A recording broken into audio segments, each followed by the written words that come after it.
आपके साथ से राधाशेखर और आप देख रहे हैं बहस बिहार की।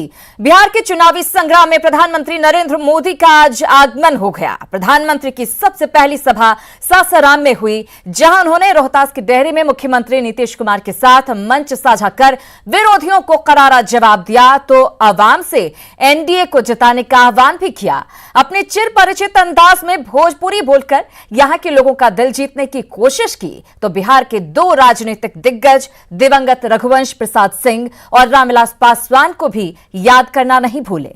गया में भी पीएम मोदी के निशाने पर महागठबंधन रहा और पीएम ने कहा कि आज के बिहार में लालटेन की जरूरत नहीं है, आज बिजली की खपत बढ़ने लगी है। गया में उनके साथ मंच पर पूर्व सीएम जीतन राम मांझी मौजूद रहे तो भागलपुर की सभा में पीएम मोदी ने कहा कि नीतीश के नेतृत्व में एनडीए एकजुट है और बिहार आत्मनिर्भर बनने की राह पर है। अगर अब इसमें कोई रुकावट आती है तो बिहार की प्रगति रुक जाएगी।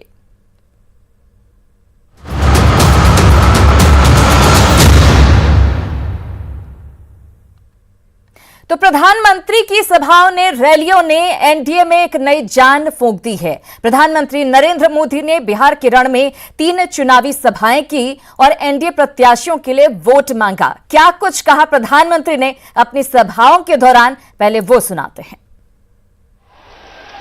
भाई बहनी लोगन, भारत के दिल बाटे बिहार, भारत के सम्मान बा बिहार, भारत के स्वाभिमान बा बिहार, भारत के संस्कार बा बिहार, आजादी के जयघोष बा बिहार, संपूर्ण क्रांति के शंखनाद बा बिहार, आत्मनिर्भर भारत के परचम बा बिहार।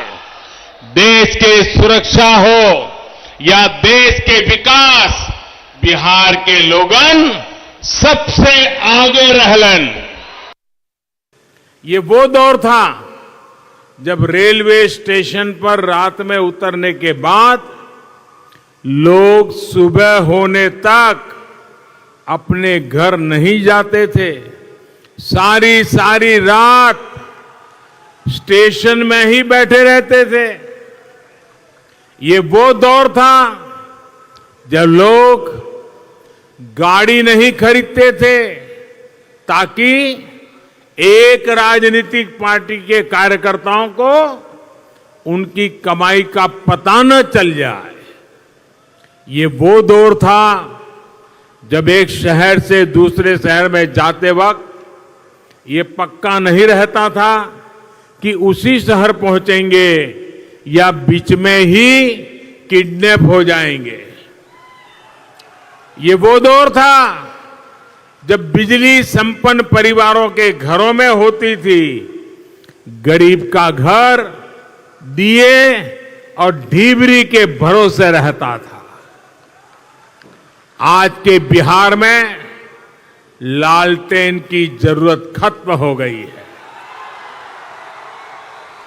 आज बिहार के हर गरीब के घर में बिजली का कनेक्शन है, उजाला है।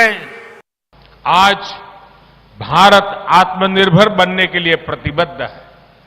बिहार आत्मनिर्भरता के संकल्प के साथ आगे बढ़ रहा है।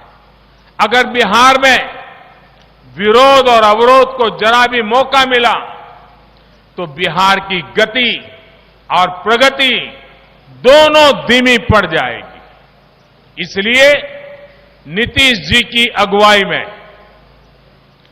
भाजपा, जेडीयू, हम और वीआईपी के गठबंधन यानी एनडीए को एक एक वोट पड़ना चाहिए।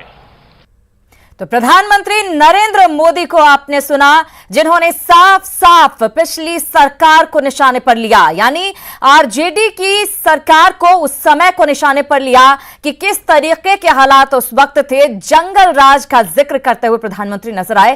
खैर, आगे बढ़ते हैं, चर्चा की शुरुआत करते हैं। हमारे सभी मेहमान हमारे साथ जुड़े हुए हैं। हमारे साथ जुड़ गए हैं एलजेपी से श्रवण कुमार, साथ ही जेडीयू से अपना पक्ष रखेंगे अभिषेक झा, तो बीजेपी बीजेपी की तरफ से डॉक्टर रामसागर सिंह अपना पक्ष रखेंगे, वहीं कांग्रेस का पक्ष रखने के लिए हमारे बीच मौजूद हैं संजीव कुमार कर्मवीर जी। तो हमारे साथ वरिष्ठ पत्रकार डॉक्टर ध्रुव कुमार भी जुड़े हुए हैं, वहीं आरजेडी से तनवीर हसन जी हमारे साथ जुड़े हुए हैं। आप सभी का बहुत बहुत स्वागत है। तनवीर हसन जी, सबसे पहले आप ही से जानना चाहूंगी, बिहार में अब लालटेन की कोई दरकार नहीं है क्योंकि अब बिजली की खपत बढ़ गई है। बिजली की खपत बिहार के जो विकास का एक निरंतर प्रयास राजीव गांधी जी के समय से ग्रामीण बिजली योजना की जो शुरुआत हुई उसी की ये परिणति है। और आज बिहार ही नहीं देश में बिजली अगर चली है तो ये राजीव गांधी के वे जो बिजली ग्रामीण योजना थी उसका परिणाम है। एनडीए ने तो केवल उस योजना का नाम बदल करके अपना पीठ थपथपाने में माहिर है और प्रधानमंत्री की जो भाषण शैली है वो नौटंकी से ज्यादा नहीं है। नहीं क्योंकि तनवीर हसन जी, आज